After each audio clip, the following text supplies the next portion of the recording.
going to deepen a bit more into the functionalities of Edvoice and Edit2for centers. First of all, we're going to talk about self-assessment and co-assessment. To do an activity like this, we have to access a group class we want to evaluate, and when creating a new column, we will have to click on the right button of our mouse and select whether we want to do a self-assessment or a co-assessment.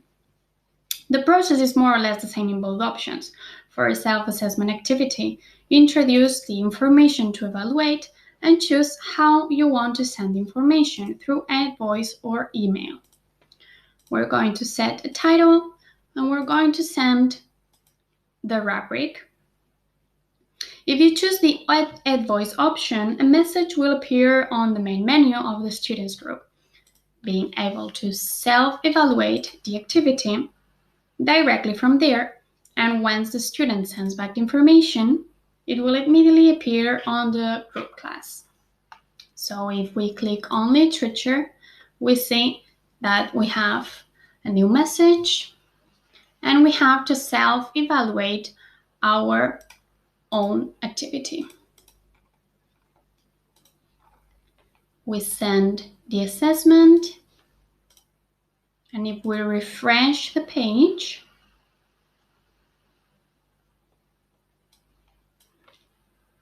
it automatically appears here. In a co-assessment activity, you can also decide whether to send information via email or via Edvoice, whose students evaluate each other, or also if you want to add more students to co-evaluate another classmate.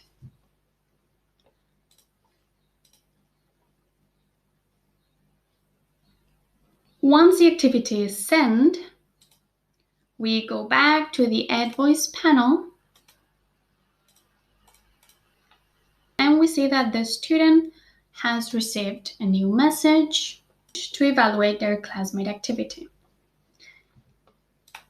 In this case, once the rubric is sent, it will automatically appear on the student's evaluated gap, not on the evaluator. And you will also be able to see who evaluated that activity by clicking on the right button of your mouse and select Comment. Another interesting functionality is the quizzes option. To create a quiz, just access Marks and Rubrics section of the main menu, click on Quizzes Setup, and create your own quiz. Once you have it done, just go back to the group class, create a new column, and select the option Quizzes. Set up all the information and decide whether you want to assign the task now or later. Fill in all the gaps you need and choose when you want to send the activity. For example, we're going to put geography test, and I want to send the activity now. I want to send it through Edvoice, and you can choose whether you want to send it to your students, families, or both of them. In this case, we're just going to send it to the students. We click Save. And if we go to our Edvoice account, in history, we see that we have a message and we have the quiz here to answer back. The student will be able to answer the questions from their Edvoice account. And once they send back the activity, the teacher will be able to correct it. If we answer quickly the quiz,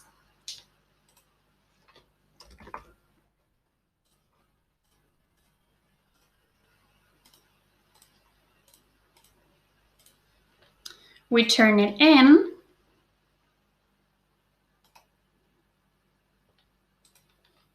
and now if we go to our page,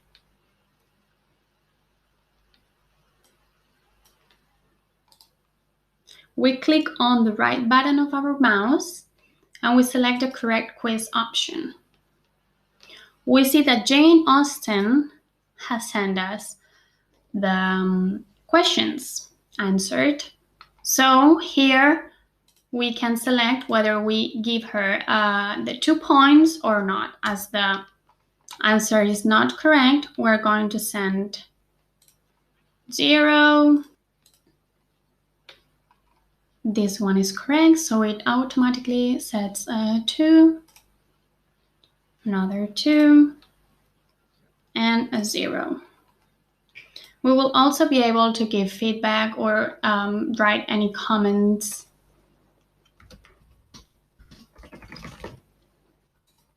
We confirm the assessment.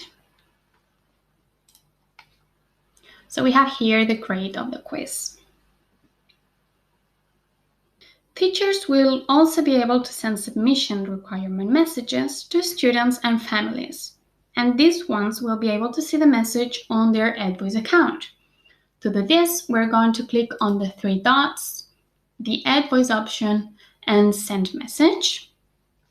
Now we want to send it to students and families, and we say quiz.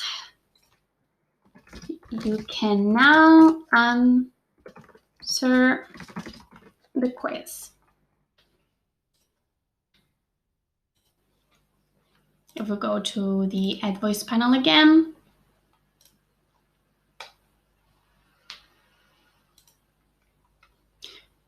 you see that we have a new message.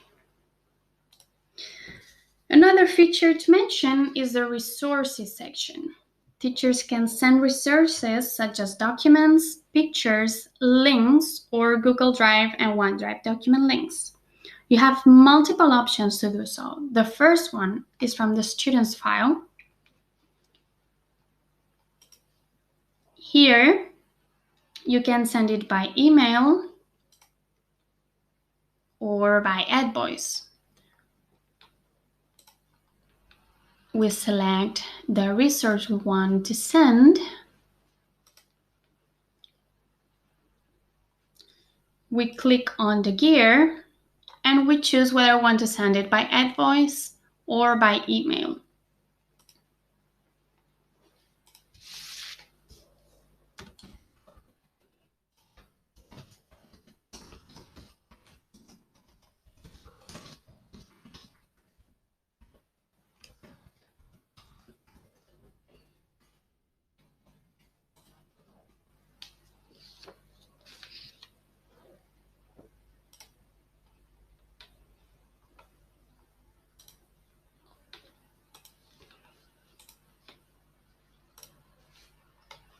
If we go back to our Edvoice panel and we check history, we see here that we have a message about how our teacher evaluates the PDF that he wants us to see.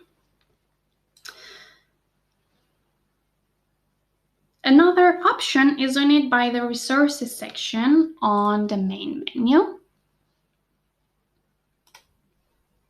By clicking on the gear icon and choosing if we want to send it by email, we will be able to choose the group class we want to send information, the students, and all the students that we want to send it to. The last functionality we're going to explain today is the chatting option on Edvoice. Students and families can contact each other or even their teachers through a safe and controlled chat in which they can send pictures, voice messages, texts, or even check if the message has been seen or not.